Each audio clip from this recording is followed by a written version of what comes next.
Assalamualaikum warahmatullahi wabarakatuh. Perkenalkan, nama saya Lydia Mayasari dengan NIM 23058022 dengan program studi pendidikan sosiologi. Baiklah, saya akan membuat tugas kewirausahaan, yaitu tentang apa itu wirausaha. Wirausaha adalah individu yang mendirikan, mengelola, mengembangkan bisnis dan usaha dengan tujuan untuk menciptakan nilai tambah, menghasilkan keuntungan. Risiko: seorang wirausaha bertanggung jawab untuk mengidentifikasi peluang bisnis, mengumpulkan sumber daya, mengatasi hambatan, dan menjalankan operasi bisnisnya. Mereka sering kali inovatif, kreatif, dan sering mengambil risiko untuk mencapai kesuksesan dalam bisnis mereka. Wirausaha memainkan peran penting dalam pertumbuhan ekonomi dan pembangunan sosial, karena usaha-usaha baru, lapangan kerja, meningkatkan produktivitas, dan memberikan solusi untuk masalah yang ada dalam masyarakat.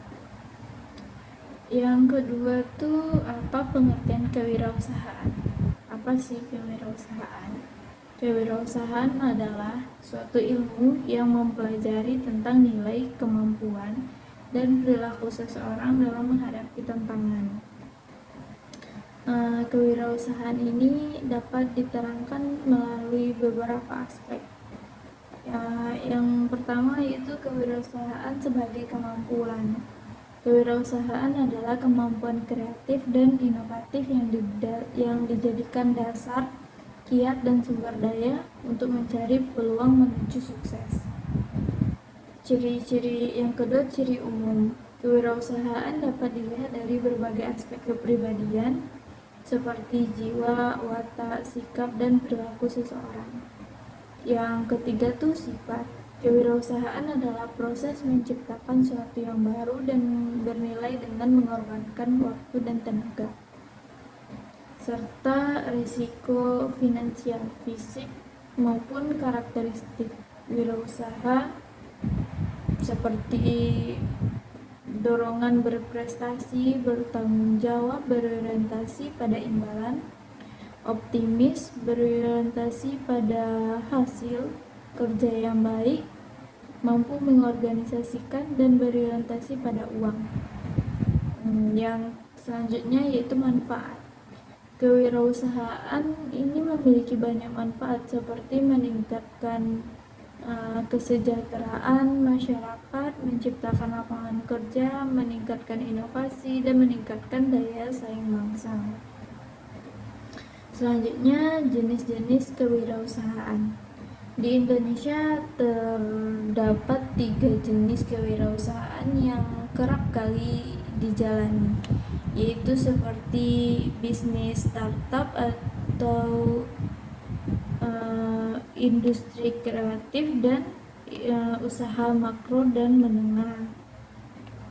Yang selanjutnya yaitu pendidikan kewirausahaan. Apa itu pendidikan kewirausahaan? Pendidikan kewirausahaan adalah suatu bentuk pendidikan yang bertujuan untuk membekali peserta didik dengan pengetahuan, keterampilan, dan sikap yang dibutuhkan untuk menjadi wirausaha atau pengusaha yang sukses. Dalam pendidikan kewirausahaan, peserta didik diajarkan tentang berbagai aspek yang terkait dengan memulai, mengembangkan, dan menjalankan bisnis seperti perencanaan bisnis, manajemen keuangan, pemasaran, manajemen operasional, dan pengembangan produk. Selain itu, pendidikan kewirausahaan juga mengajarkan tentang sikap kewirausahaan yang diperlukan untuk menjadi sukses sebagai wirausaha, seperti kreativitas, inovasi, rasa ingin tahu, ketekunan, ketangguhan, dan kemampuan untuk mengambil risiko. Pendidikan kewirausahaan dapat dilakukan di berbagai jenjang pendidikan, mulai dari pendidikan dasar hingga pendidikan tinggi. Yang selanjutnya yaitu pentingnya pendidikan kewirausahaan. Apa sih pentingnya pendidikan kewirausahaan ini? Yaitu pendidikan kewirausahaan ini membantu individu mengembangkan keterampilan dan sikap yang perlu untuk menjadi seorang wirausaha atau pengusaha yang sukses. Pendidikan kewirausahaan dapat memberikan manfaat jangka panjang, seperti membantu mengembangkan keterampilan yang relevan di dalam dunia kerja, mengembangkan sikap kewirausahaan, dan mempersiapkan individu untuk menghadapi masa depan yang penuh ketidakpastian ini. Pendidikan kewirausahaan juga dapat membantu menciptakan generasi penerus yang siap dengan tantangan ekonomi di masa akan datang. Selain itu, pendidikan kewirausahaan dapat membantu individu mengubah gagasan-gagasan inovatif dunia nyata secara kreatif dan inovatif. Pendidikan kewirausahaan dapat diimplementasikan secara terpadu dengan kegiatan-kegiatan pendidikan di sekolah. Misalnya dengan mengembangkan budidaya, membuat sayuran, ikan bawal, ikan nila, serta pembibitan kurma dan lain-lainnya. Baiklah, hanya itu yang dapat saya jelaskan. Kalau ada salah kata, mohon maaf. Assalamualaikum warahmatullahi wabarakatuh.